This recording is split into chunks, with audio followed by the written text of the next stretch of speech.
Good evening, everyone. Thanks for joining us. My name is Ware Harmon. I'm the Executive Director of Town Hall.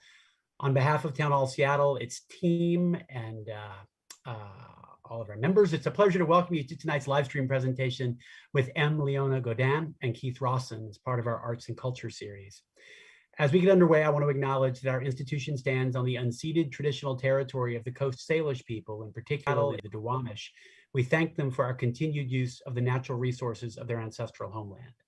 And we thank you all for tuning in. Before I go any further, I want to offer a quick description of myself for those able to listen to tonight's talk, but not to see it. I'm wearing a blue denim shirt, tousled brown hair with an age-appropriate balding patch against a brown wall that looks on most screens like an unfathomable black chasm. So with that, Town Hall is proud to be a community-focused organization and a place where we can share and sustain ideas and creativity, even if it means we can't gather in person. And I want to thank Leona and Keith for appearing tonight and making that possible.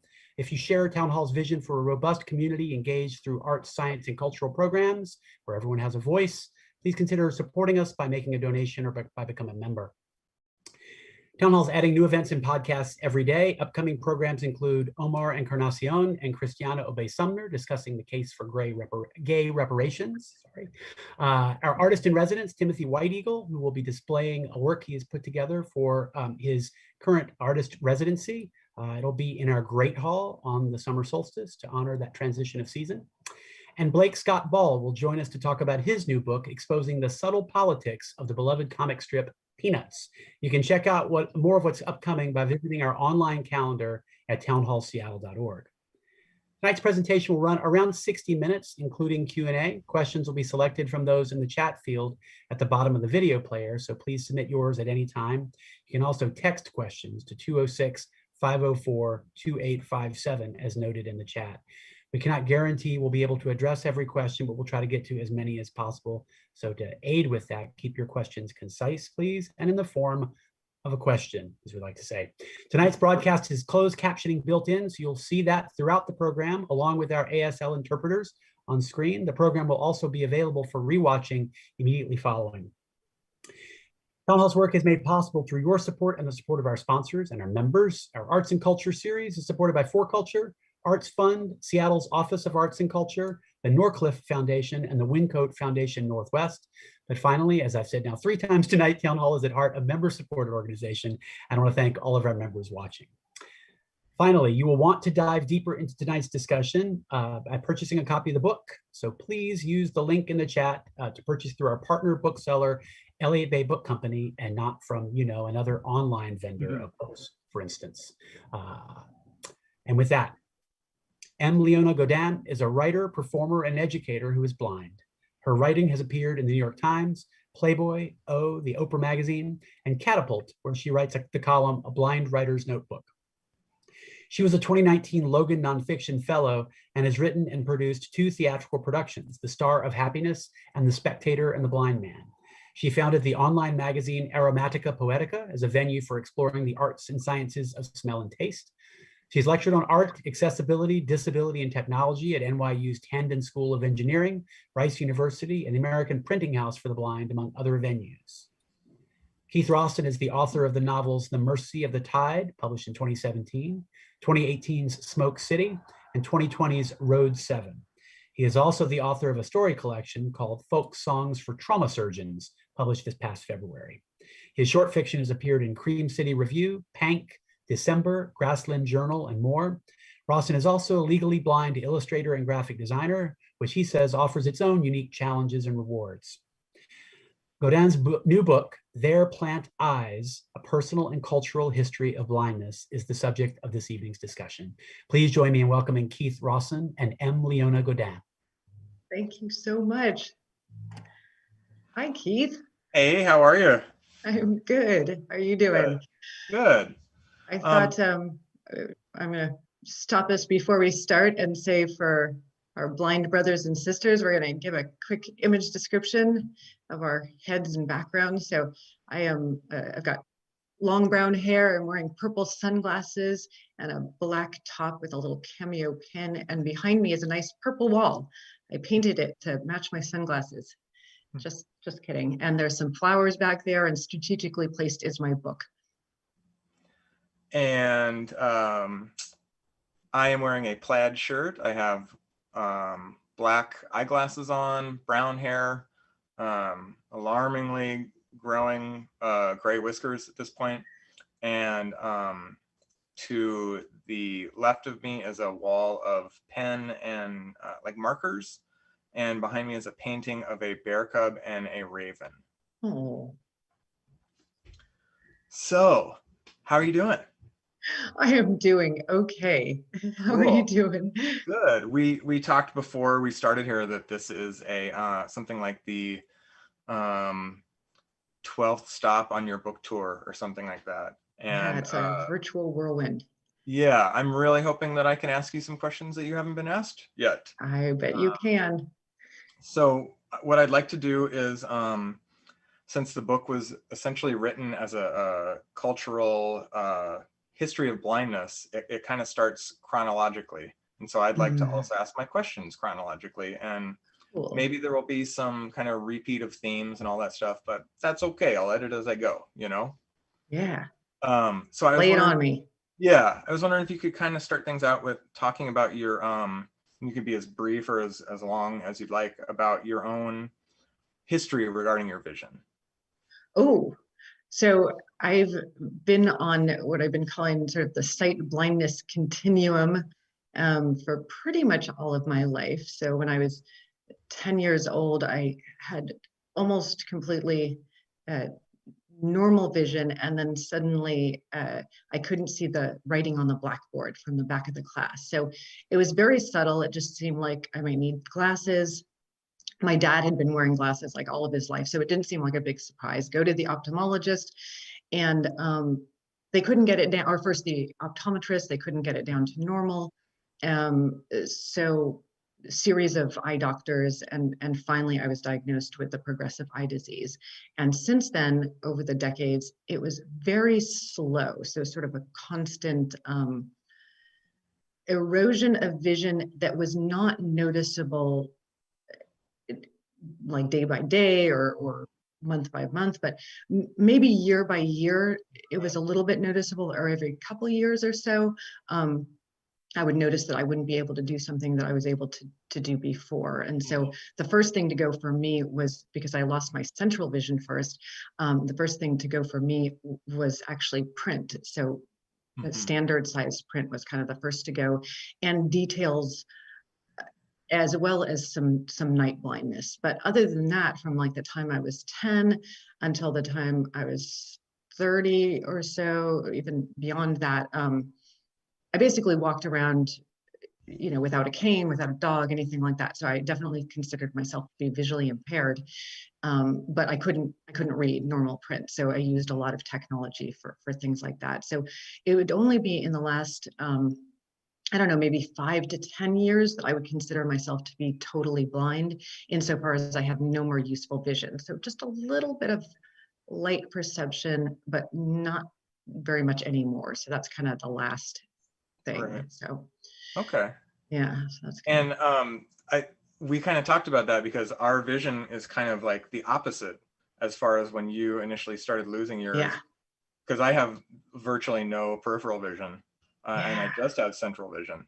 And I think that's one of the things that you tackle in your book, that for a lot of sighted culture, blindness is really an either you are or you're not. Yes. And so one of the things that I think you work very hard at in this book is dismantling that idea and talking about the vast spectrum of blindness and of visual impairment, right? Yeah. I must say that I was always very jealous, because there's a more typical version of my progressive disease that is usually known as RP, and it usually presents much like yours, and at least for many decades, so that you have just the increasingly more narrow tunnel vision. And I must say that I used to go to RP groups and stuff, and I was always very jealous of those people because I was like, oh man, that's what I want. I remember there was this older gentleman, and he was talking about, you know, reading a newspaper with his guide dog. And I was like, man, I want to be able to like read a newspaper with my guide dog. That seems like the best of all possible worlds if you're going to go blind, you know? So just within the spectrum, there's some envies. So, and before we get too deep into this, one of the words that come up throughout the book is this notion of what you call ocularcentrism. You got it. Can you give me a brief rundown on what you mean by that term? Yeah, and I did not make it up. I first read it as a graduate student in a book called Downcast Eyes by a was he like a literary historian named Martin Jay.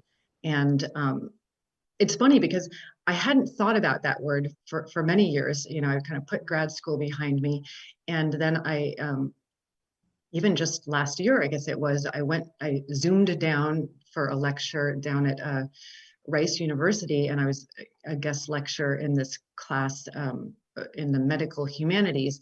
And all these kids had read the Martin Jay book, and they were throwing around this word ocularcentrism. And I'm like, that is such a good word. I haven't thought about that word in 15 years, you know? And I was like, so it's funny because it kind of animates the book, but it came kind of late to actually have a name for it, kind of came late in the game.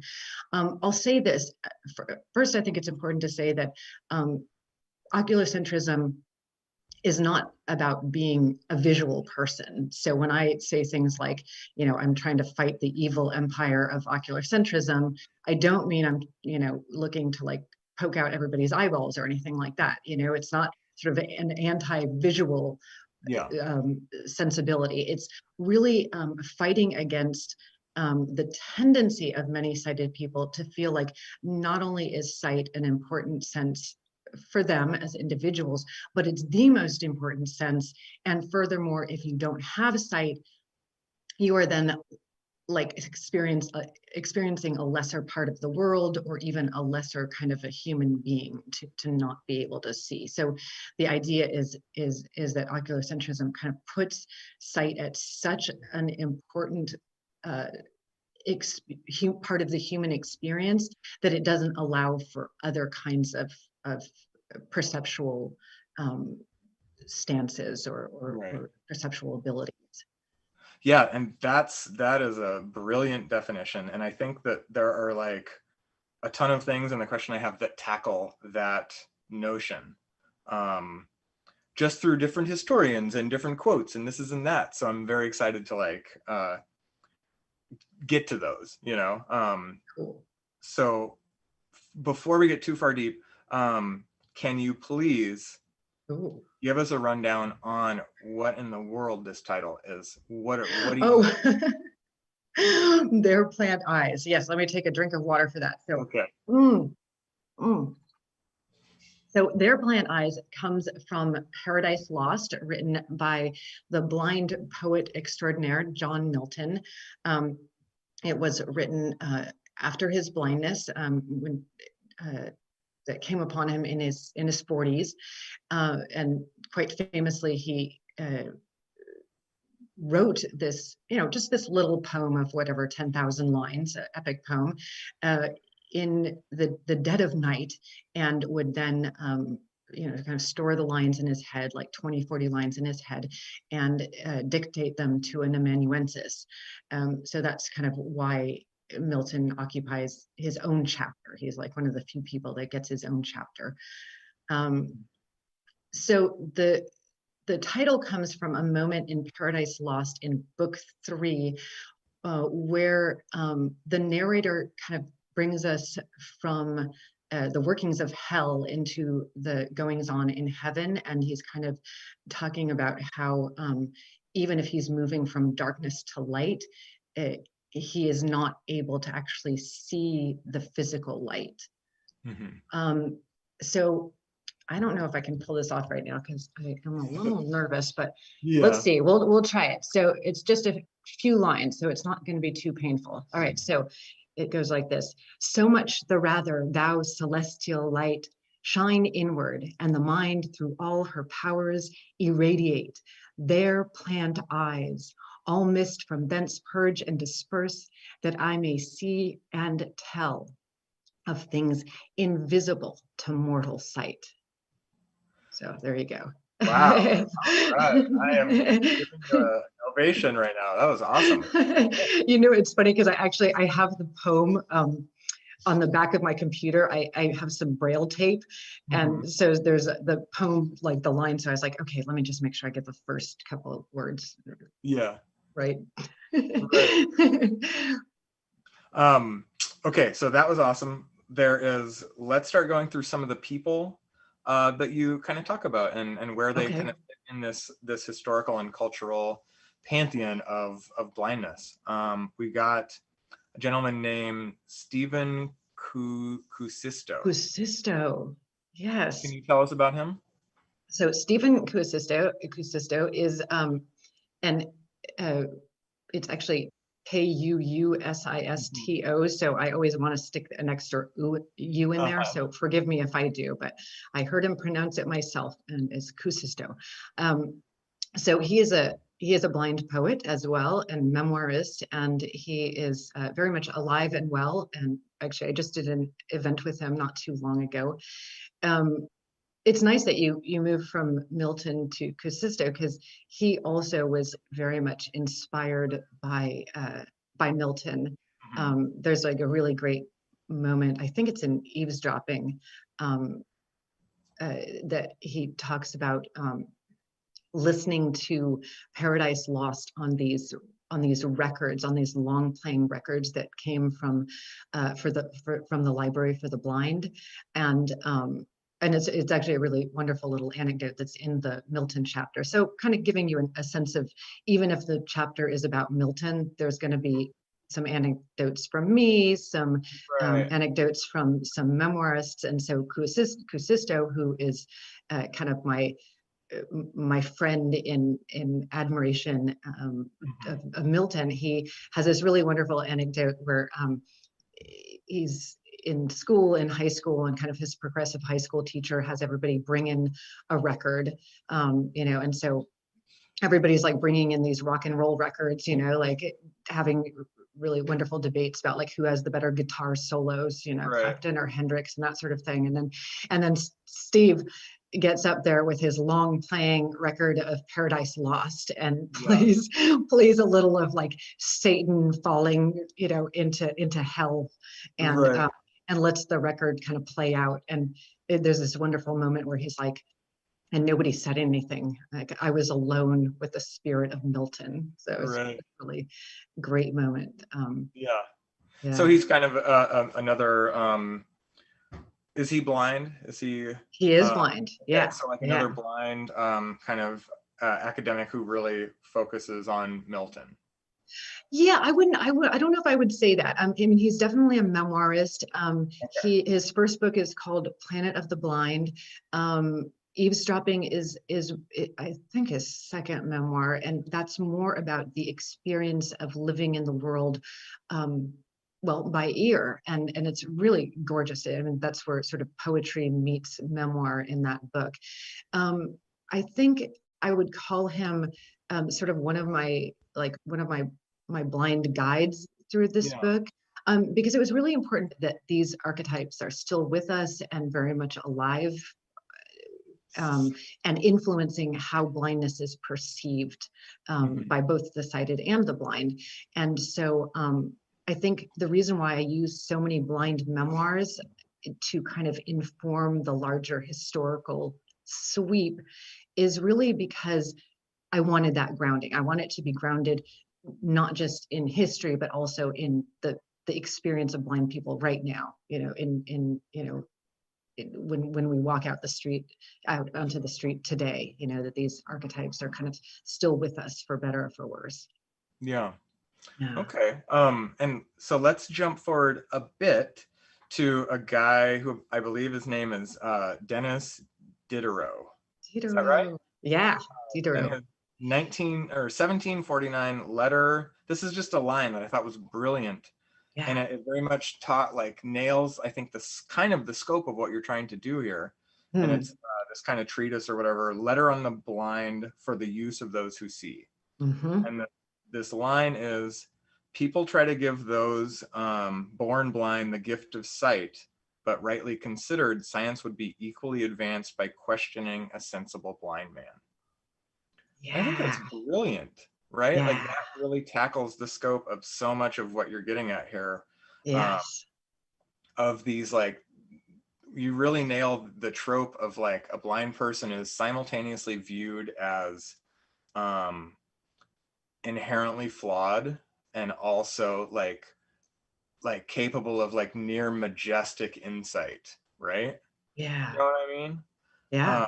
And I was wondering if you could just kind of talk about that notion of like how we're blind and visually impaired people are simultaneous, like, oh, you poor baby, and oh, you Mhm. must be able to, your other senses must be so acute, like a ninja. Mm. You know what I mean? Like, Yeah, no, it's that wild oscillation, right, between like the super blind, right, and the poets and the prophets and yeah, the superheroes and the blind samurai swordsman and all that sort of thing on the one hand, and then the pathetic blind person on the other. And then there's this other thing, and this is kind of what Diderot is speaking to here, is kind of blind person as specimen. And he's coming out of, so he's one of the kind of philosophes of the French Enlightenment. In the later part of the 17th century, which is also the century of Milton, there was a guy named John Locke who wrote a book called Essay Concerning Human Understanding. And in it was posited this, well, actually, he was talking about innate knowledge, so about how really perceptions.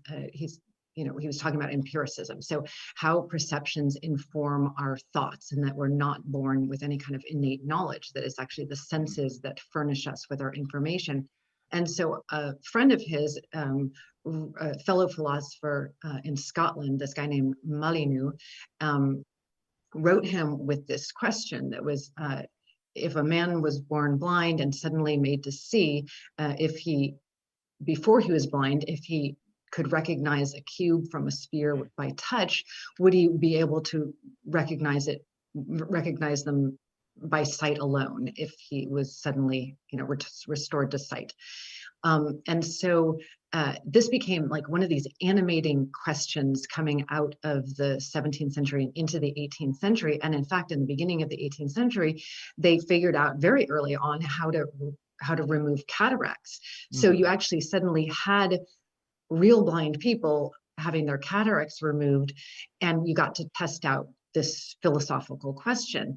And interestingly, things did not go the way that you might think that they would. And, I think I say a couple of places where it's like, being sort of, quote, restored to sight is not like the biblical kind of restored to sight where suddenly everything is quite clear and the angels sing hallelujah. It's actually like very complicated, and there are many things that a newly sighted person can't see because their brain hasn't learned how to see. And that's really what they were starting to realize, and that neuroscience is really beginning to bear witness to it. That it's not, seeing doesn't happen just in the eyes, but it actually happens in the brain. And a lot of what babies do, is learn how to connect the things that they touch with the things that they see, and it makes those connections in the brain and stuff. So Diderot is really speaking to that impulse to give the blind, or this is kind of how it's put from the sighted perspective, from the oculocentric perspective, right, is that you want to give sight to the blind.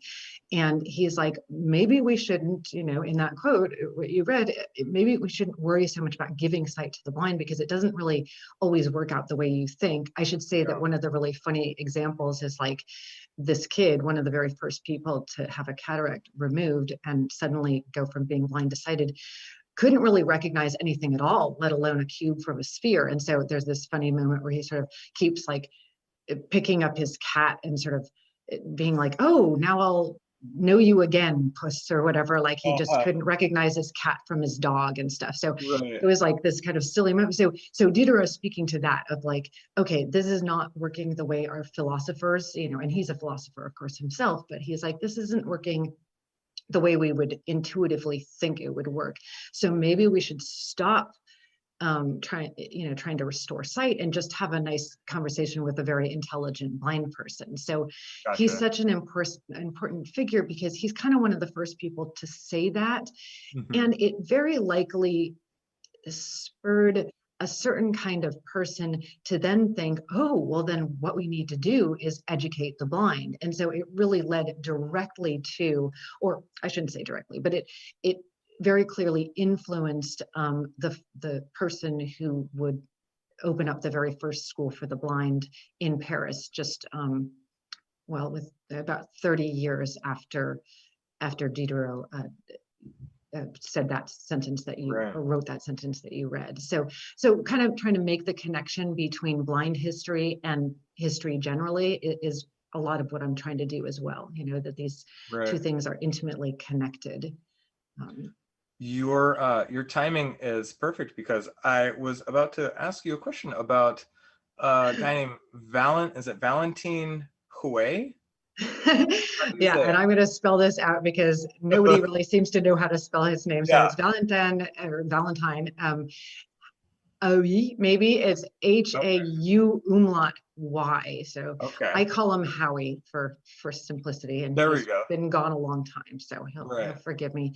So he came to be known as the father and apostle of the blind, and so he was one of these people, right, that kind of thought about not just what Diderot was saying, of course, but I think that had a lot to do with it, but really the idea of enlightenment and progress and the need for not just rich people to get educated, not just even the middle class to be educated, but really everybody to be educated. And, this is still, this is pre-revolutionary France, right? So these ideas were floating around very definitely, before the revolution. And so he, well, the funny, can I tell the long version of the story? No, the longish version of the story. Sure. So Valentine Hauy was an orthographer by trade. So that's also kind of where this story goes. But so very much middle class, working class Parisian. His brother was apparently a brilliant scientist and stuff. So he was connected with the intellectuals of Enlightenment Paris. But he was walking along a street in 1771 in Paris and stumbled into this this fair for Saint Ovid, and there were these 10 blind men that were like banging instruments and wearing dunce caps and asses' ears and having quite a riotous time with the public all drunkenly dancing around, and they had like stands of music that were facing the audience. So it was this raucous, wild scene that Howie was completely disgusted by and said to himself, there's some like really flourishy language in how he describes the scene, but basically it says something like, I will, degrade the head of those who have, degraded these heads, and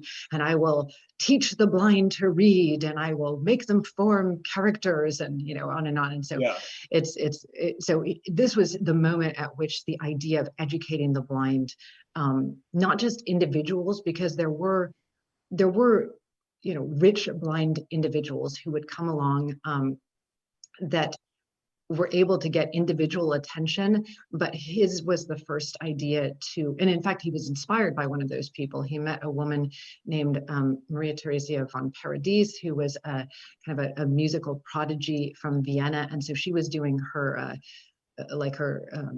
tour of France, and he met her and saw her what they kind of call the pedagogical instruments, so her like raised maps and letters and things like that, and he was finally really put over the edge to finally get the money that he needed to put together the first school for the blind.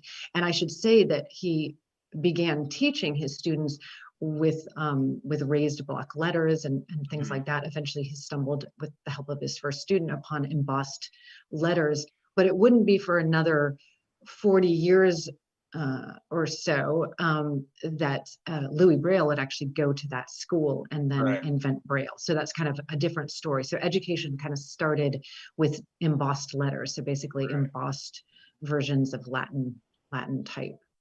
And as a very quick side note, I really love the bit where you were talking about how there were like these cries of exploitation about these blind men. You were like, Mhm. dude, I played shows like that. You know what I mean? I thought that was so Yeah. great. You're like, And it that's sounds where the like, punk rock comes in, right? I mean, that's yeah, where it's right. like, wait a minute, because it is, I mean, look, I'm not discounting what how he did, right? I mean, it's a wonderful thing that he decided to open up the very first school for the blind. But it is interesting that in the tellings of these stories, and I first came upon this story like reading all these kind of mid 20th century histories of the education of the blind, and they were very self-satisfied, right? That this is Right. the only way to have read this situation. And in my mind, as a performer, I was like, those blind men were probably having a pretty good time too. Yeah, I right. mean, I mean, Yeah. how many comics, how many comedians out there are like self-deprecating, and I mean, I think that that's kind of playing along with that. And there's no indication in the literature that they were prisoners. I mean, they were free to come and go. They probably made some money. They probably got quite a few free beers as Right. well. And I mean, and there's even like some scenes of them like storming getting the platform stormed because the audience was so excited, right? So this is a concert, right? This is, Yeah. Right. yeah. So it's true, there is something that I do try and skirt the to make sure, and I'm kind of setting up for things that happen later in the book, to make sure we're not too quick to say that progress is just one thing, or that the experience of blindness is just one thing, and that is, kind of this enlightenment rationality. That's one way of seeing that scene, but the other scene is about performance, and it's about, kind of, well, allowing blind people to be all kinds of things, ridiculous as well as sublime. Right. Yeah. Can you talk a little bit about because you're, I don't know if you call yourself an actor, but you are certainly a performer. You've acted in television. Can you kind of talk about that and about the need for blind people to kind of play themselves? Yeah, I'm so glad that you brought this into this moment. I have to say there was a messier version of this book where I tried to pull that off right there in this 17th century or 18th century moment. But yes, so because I was also performing while I was doing my dissertation, which is when I first encountered this story, I think that automatically made me think of what I was doing as a performer, and again made me think about how important it is for us to tell our own stories, and that means everything from writing our own novel characters to writing scripts with interesting and kind of fully fleshed out blind characters, to blind actors, playing themselves. And I was lucky enough, I'm definitely not an actor, an actor. I mean, I've had very little training or whatever, but I had this idea that I would put on a one-woman show, but that's sort of another story that maybe we'll get to in a minute. But so I've done some acting. I would say I'm definitely a performer. But in terms of going out for roles, I got this one commercial that was one of the first commercials that actually had that made a point of casting blind people in the roles of the blind actors or characters in the commercials. And I remember they put the commercial up on, it was on television, but it was also, there was a place where they had it online. And so people could kind of, as they like to do these days, they could kind of chime in about what they think about this commercial, and it ran the gamut of people, saying things to the effect of, oh, it's so beautiful, it makes me cry, because I'm this very happy blind mother with a beautiful little blind child doing laundry of all things. Okay. My friends all were very disappointed, with my outfit and stuff. I said, well, I'm acting, but the interesting comments were things of people saying she's not blind. She's not blind, and I mean, you could look me up anywhere and see that, I write actually quite a bit about being a blind person and stuff. And even one said something really with lots of exclamation marks that said, that this is not a real blind person, this is an actor, Right. As if being a blind actor is just not even a thing, Yeah. right? It doesn't compute, I think, in a lot of people's minds. And so I talk quite a bit, especially as we move on in the book, about the limitations of that kind of, the limitations that that kind of attitude places upon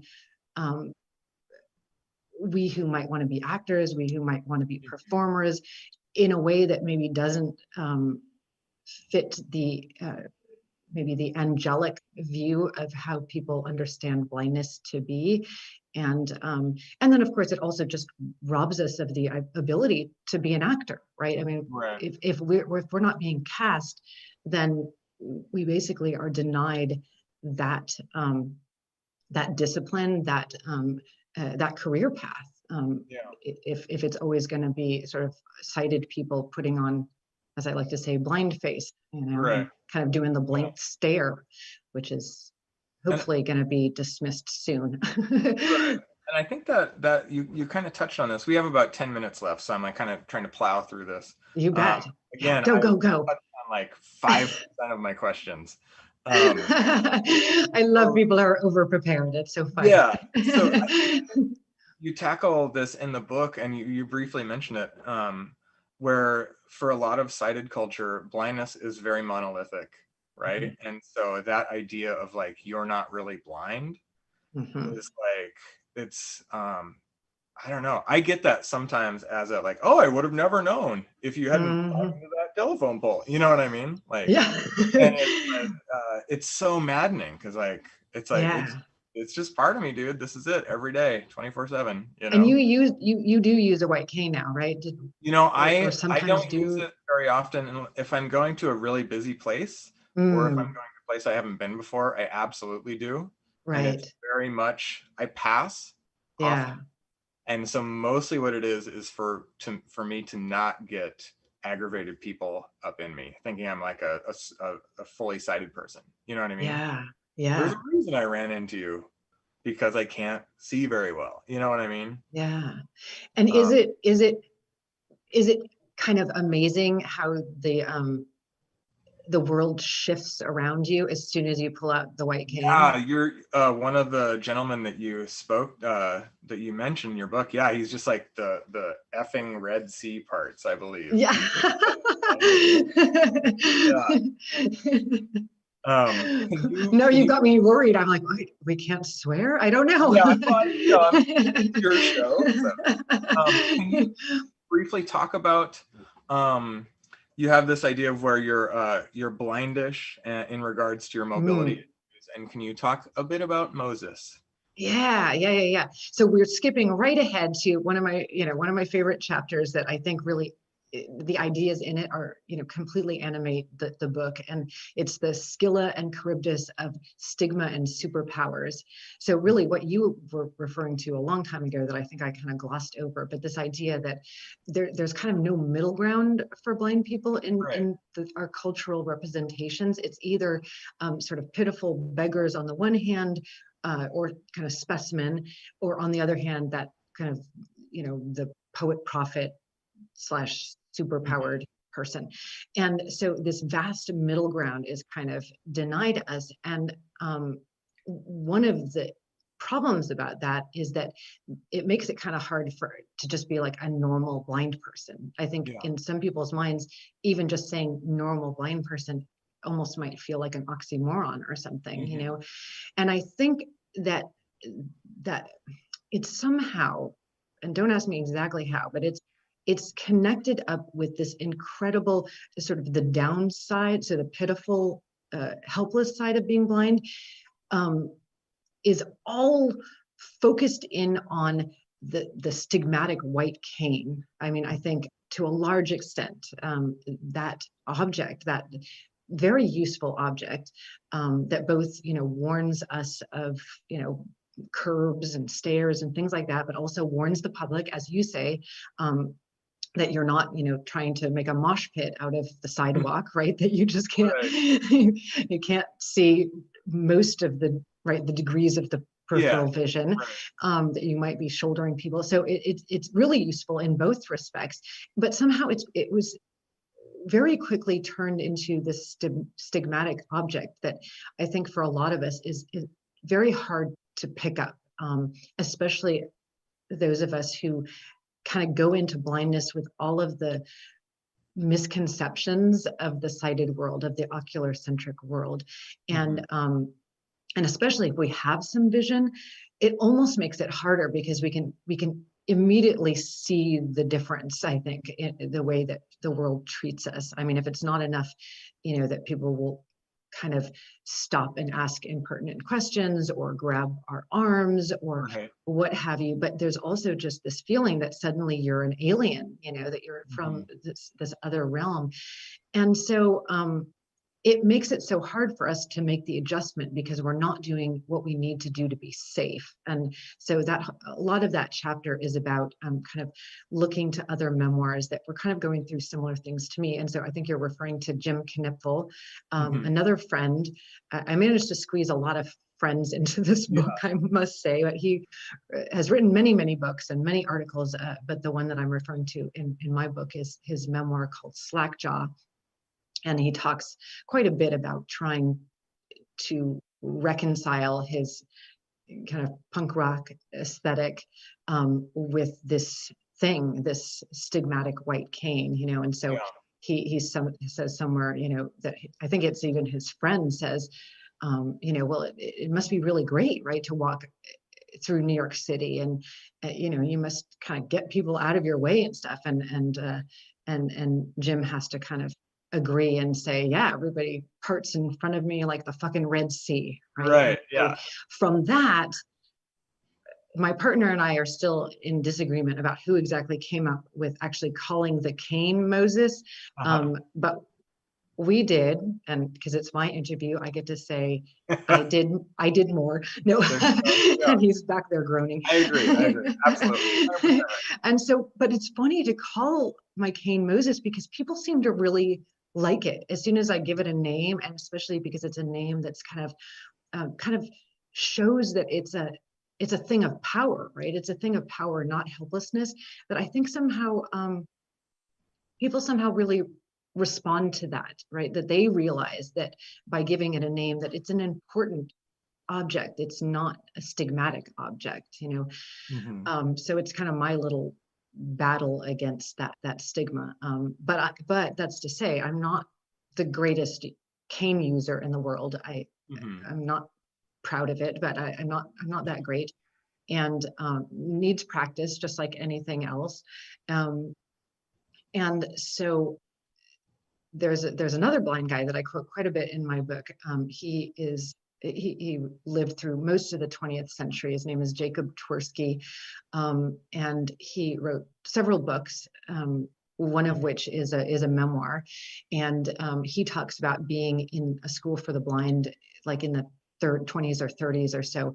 And so they would call the boys that weren't very good at being blind, the ones that would like bump into things and knock their heads and stuff and grope around, they called them blindish.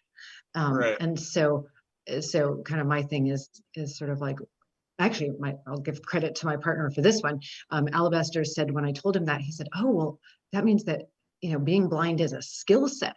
And I think that that's really true. I mean, I think that when we think of the cane as being stigmatic, then we're not allowed to develop that skill set, and so I kind of say, I'm blindish, but I'm working on being, full-fledged blind. Yeah. Okay. That's we have like a couple minutes left. And so before we get too far into this last question, I wanted to let people know that like we tackled a lot of the historical stuff. There's very much a contemporary scope to the book as well. And it's very much like a memoir and a kind of cultural dissection. And it's like 5 books in one book, and yet it works. You know what I mean?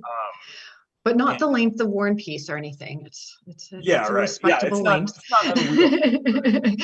But I didn't want people to think that it's just about like Homer and all that stuff. It's like it's very much encompasses current times as well. And so I think for my last question, I'm wondering if you could kind of tell us what you're hoping people can walk away from after reading the book and what you have planned for the future as far as academic stuff or writing stuff or performance or any of that. So yeah. Well, and I think I'll just say this, I think we are going to open up for questions if people want to drop their questions into the chat box, just because I'm giving myself a moment to think about this. So gosh, there's a lot of things that I would like for people to take away from this book, some of which we've touched upon. This vast middle ground of blindness is just so underrepresented in our culture. For example, the blind mother, right? It basically doesn't exist in cultural representations. So I think the only way that can really change is if we're the authors of our own stories. So kind of an own voices movement within disability and within blindness.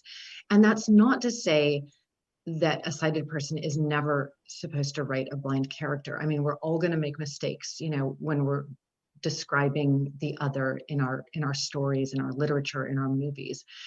But the problem is that it's been so skewed for so long that we only have representations, I mean, almost only have representations of blind people that are created by sighted people.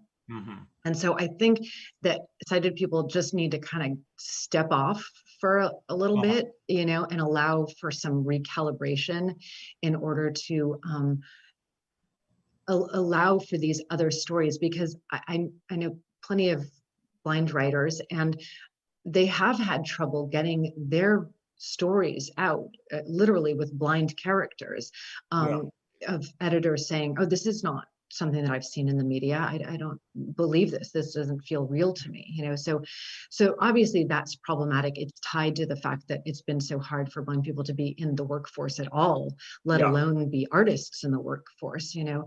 I mean, that's hard enough with, you know, with all the sort of cultural support, you know, but so that's part of it. Allowing for a kind of own voices movement within the arts. And it extends to all walks of life. I mean, because I also talk about blind scientists, and that might even come as a surprise to people, right? The idea of a blind scientist. And there are some, you know, called the kids coming up, you know, there are more and more. I mean, in my kind of far-flung world of blind culture, I can think of a neuroscientist and a geneticist and an organic chemist, but they're all in their 20s and 30s. So this is fairly new and very much thanks to the digital era. But we need for there to be room for different perceptual points of access to kind of mainstream realms of science and arts and culture and, you know, the humanities, I mean, you name it, as well as business and things like that. So that's really, I guess, my call to action. And kind of along with that would be the ability to celebrate blind culture and really think about it as a kind of a pride movement, you know, being connected with disability pride and being able to feel like not only we must be included into mainstream sighted culture, but that sighted culture has a great deal, as Dittero said, to learn from blind people, especially if we're given the chance to create, you know, the science and arts in a way that is true to our experience and not trying to, you know, somehow approximate sightedness or something. Right. Yeah. That's a wonderful answer. Wow. Thank you. And then the other part of it is what I'm going to do with my future post-book. And I assume that they will interrupt us when we need to finish up. But I have always got 50 projects going on. My three big things right now are, one, to finish my long-suffering novel finally and completely, which does feature not one, but two blind protagonists, Mhm. and to continue my work around scent, and this is kind of a related issue that has to do with these other kinds of sciences, and also, yeah, it goes along with this idea of blind pride or blind culture, where I have a magazine called Aromatica Poetica. So it's the arts and kind of celebrates the arts and sciences of smell and taste. We take submissions from all over the world, so poetry, stories, nonfiction, fiction. We've got a scent column. As far as we know, the first ever scent column. But the idea is that it's a place for blind and sighted to come together. And it's also something that was brought about by some of my research, which is that because we live in an ocular-centric world, like 90%, this is not a hard figure, right? But a lot of our science goes into thinking about sight. Yeah. So we tend to focus in on sight because there's more research done, and then it becomes kind of a self-perpetuating cycle, you know. And so trying to kind of celebrate not only the arts of smell, but also the science of smell, and kind of talking to scientists who work in the realm of olfaction and things like that. Yeah. Cool. Well, thank you so much. And I'm gonna mute myself. And I had so much fun. Thank you so much. Oh, thank you, Keith. Thanks for being here. Yeah, All and right. Candace here. yeah, I am here. So thank you both so much. We do have a couple questions. Great. I do want to let the audience know if you have others, you can certainly submit them while we're going through these. I will just say, I guess, for myself, for a description, I am a white person with short brown hair. I am wearing a headset and a plaid shirt, and I have a mostly white background behind me. So this first question you've kind of covered a little bit, Leona, but maybe I will still ask it just in case there's anything else you want to say about it. But they write in your bio, it mentioned you produced or directed some theatrical productions. Can you talk about that? What kind of elements were you able to build in that made those productions more accessible, and maybe what were the major challenges with producing those? Oh boy, that is a great question.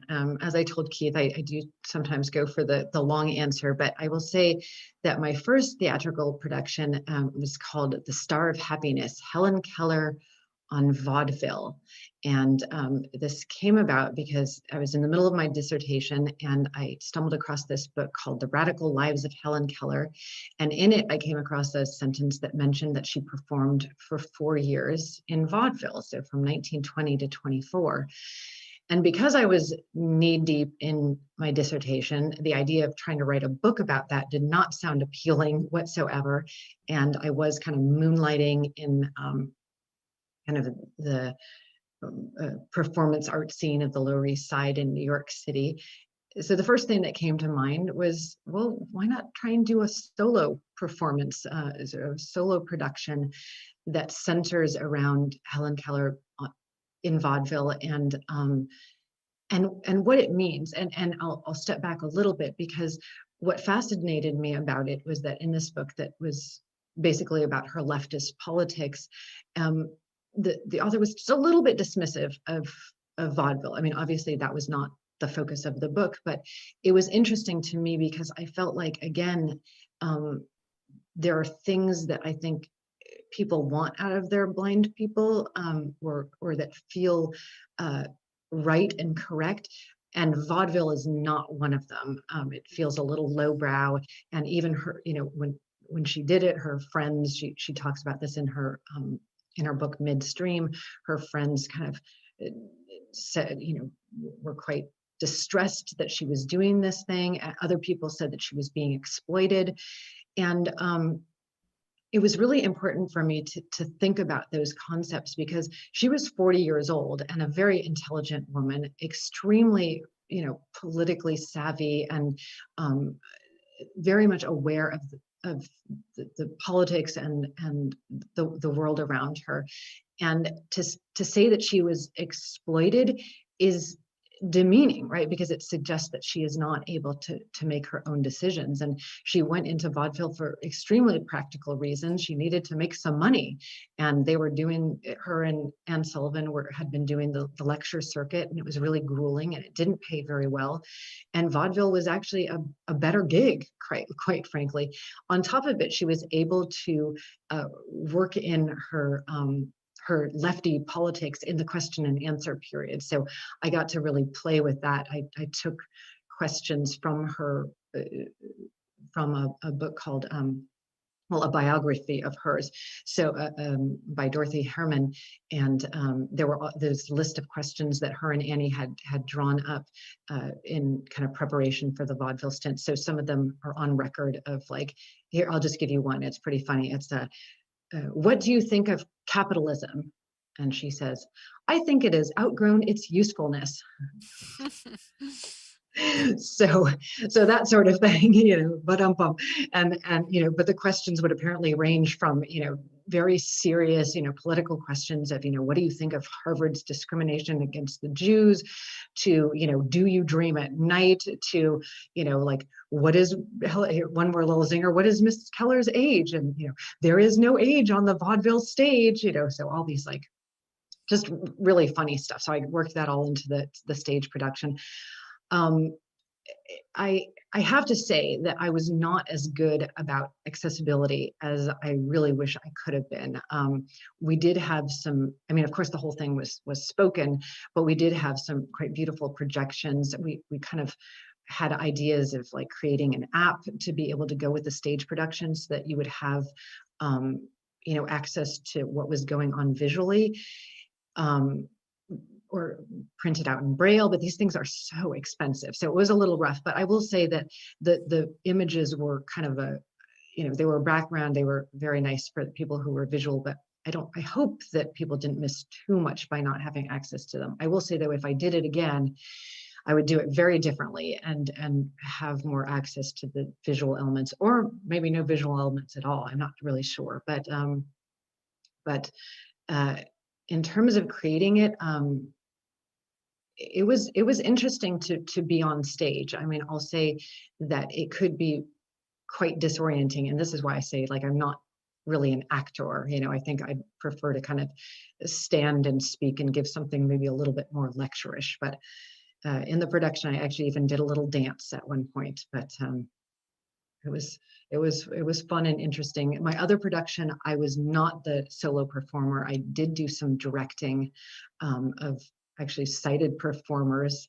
That's because that's what I knew at the time. It's like now it would be so different. I would certainly find all of my blind actor friends, but I didn't have that kind of community at that time. So anyways, you do what you can at the time. Yeah, great, thanks. So this next one, I think they're probably reading the book description a bit, because I'm not sure that you mentioned this at all, but can you talk about how echolocation was developed, or maybe just to what extent it's addressed in your book? Oh yeah, so there's a chapter that is kind of situated in the 19th century. I start out talking about a man named James Holman, who was known as the blind traveler. He was a naval officer and then went blind quite suddenly in his 20s, I believe, and decided that he was going to just keep traveling the world. And there's a really great book by Jason Roberts that is a biography of James Holman. And one thing that comes up in that book is that Holman used his cane, which was basically, this was before the white cane was invented. It was just kind of what was at that time a gentleman's walking stick, in kind of the Victorian era. And he would use the cane not only to give him some indication of what was in front of him, but also to create sound in order to he wouldn't have used the term at that time, but to echolocate. So in other words, using the sound from the tapping of his cane to describe the streets and the surroundings as he wandered around literally the world by himself virtually. And so kind of connecting that up with some newer understanding of the usefulness of echolocation for blind people. And when I say echolocation, sometimes it's a little bit confusing because of course one thinks of bats and of sending out signals, right? As James Hillman would do, you know, creating these taps that would reverberate.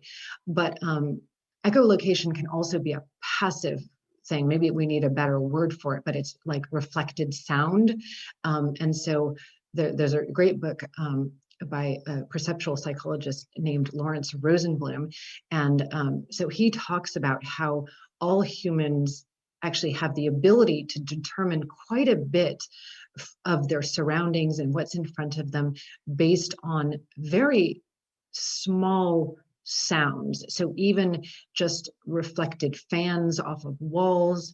There was a very famous experiment that was done, I don't know, probably 40 years ago or something, where they were trying to figure out something called facial vision that blind people would describe. So this was a kind of a passive echolocation where without even really realizing it, many blind people learned to tell if there is something in front of them because of the sounds, but it doesn't really have that feel. Like it feels as if it's coming from the front of your face. But they realized, they did this experiment with blind and sighted people of seeing if if they were blindfolded, so sighted and blind people, if they could tell if there was like a wall in front of them. And they were able to do it every time. And then suddenly the researchers realized that this was, I think, the 50s or 60s or something. And they realized that their shoes were just tapping on the floor and that they were basically echolocating and able to tell that there was a wall in front of them with blinders on, or the blind people as well.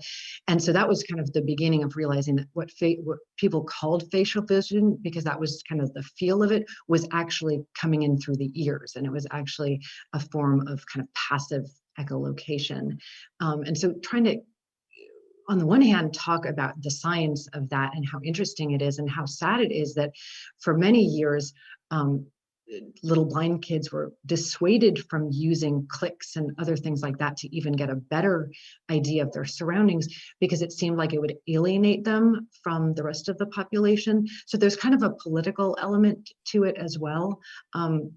Again, this kind of ties into stigma and the idea that if we do something differently, the more differently a blind person kind of looks in the world, that's going to be bad for them, when in actuality, we might need to do things differently and to try and fit in rather than to try and do the best with the senses that we have is really the problem, right? That urge to be included rather than the urge to exploit the senses that we have.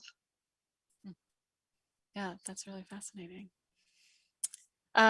Well, there's one more question, and you also kind of touched on this a little bit, but I think it's a nice one to kind of end on. Where are we now in terms of making the world more accessible for everyone, but maybe particularly for blind people? You've given a great history here, and I'm just wondering if you think we have a long way to go still. Oh boy, well, unfortunately, I do not have any clairvoyance, so I'm not sure how long the road is. I will say that the digital era has been pretty amazing for blind people. I mean, it's really been a game changer. From my own perspective, you know, when I get up every morning and I hit my computer and I've got my text speech software and I've got a Braille display that I also use, which I'm okay at Braille, but I mostly use text to speech. So typing in and having audio out. When I hit my computer, I I don't feel blind, right? My computer is totally accessible, and so basically I don't feel my disability, and that certainly couldn't have been the case, 20 years ago, especially with now iPhones and everything being automatically accessible. I mean, this is just amazing in the last 20 years. I was talking earlier about how Cuicisto had to, lug in his huge record player in order to play Paradise Lost, right? Where now I have Paradise Lost along with probably 100 other books in my phone, just like a lot of you have. So it's hard for me to get perspective because it's still so exciting. I mean, in terms of technology, it's still so exciting. I mean, to be able to access every book as soon as my sighted peers can access it, I mean, this is amazing. This is not what I grew up with. So in terms of the digital age, that's amazing. In terms of attitudes, they don't seem to be shifting quite as quickly as they should in light of the digital era. And I think that the reason why I wanted to have a cultural history kind of very much grounded in the stories of my friends and people who are, writing memoirs today, is because to me, the attitudes that people have towards blind people can sometimes be more debilitating than the blindness itself. And that goes to the most fundamental aspects of our humanity, which is to be a viable member, to go out and get work, as I was talking about before, or to be able to raise kids and not be discriminated against. So I guess it's kind of hard for me to, unravel accessibility from ableism, and that those two things go hand in hand, because you have to have a public that wants a blind voice in order to kind of create an accessible world as well. That's that's my best guess right now. Yeah, absolutely. Well, thank you so much for this. This has been fascinating, and I think part of bringing what you just talked about to the fore is all of us just hearing from you and being exposed to the history and learning more about it. So thank you so much. Oh, thank you. Well, thanks to Town Hall for inviting us to talk about it. It's been a real pleasure. Thank you. Yeah, thanks very much. And thank you, Keith. Yeah, absolutely. I want to thank the audience as well. Thanks for watching. If you're interested in purchasing a copy of Leona's book, there's a link in the chat. Please use that, and that's going to take you right over to Elliott Bay Book Company, so you can support a local store. Ooh, can I just say that there are some really cool book plates that they have as well, I believe. Oh, yes, right. Yes. That are brailled with, hand brailled by me, that say "Down with ocularcentrism." Awesome. Yeah, right. That's so great. Cool. Well, thank you both again so much. And I hope they have a great night. Thank you. Bye, everyone. Thanks for being here.